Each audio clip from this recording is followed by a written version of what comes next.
হুগলির বেগমপুরে বিজেপির দেওয়াল লিখন।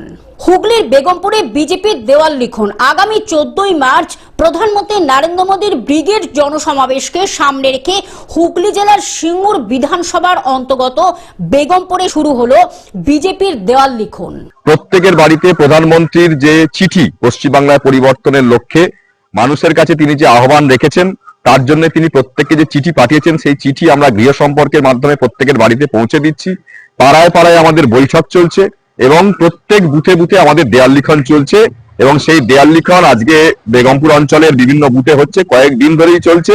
আজকে আমাদের প্রবীণ নেতা সম্মানীয় শ্রী তরুণ কুমার হাতি মহাশয় তিনি দেয়াল লিখছেন এবং তার সঙ্গে আমাদের এই বেগমপুর অঞ্চলের 249 এবং 250 নম্বর বুথের দুই সভাপতি সম্মানীয় শ্রী তরুণ দে এবং সম্মানীয় শ্রী সনদ বর মহাশয় উপস্থিত আছেন এবং আমাদের 249 নম্বর বুথের বিএলএ 2 শ্রী সমীর ভর মহাশয় উপস্থিত আছেন এবং অন্যান্য বিজেপি কার্যকর্তারা উপস্থিত আছেন।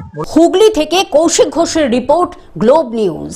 এখন থেকে গ্লোব টিভি দেখুন আপনার স্মার্টফোনেও। গুগল প্লে স্টোর অথবা অ্যাপল স্টোর থেকে ডাউনলোড করুন গ্লোব টিভি লাইভ অ্যাপ। এছাড়া জিও টিভি অ্যাপ থেকে দেখুন গ্লোব টিভি লাইভ।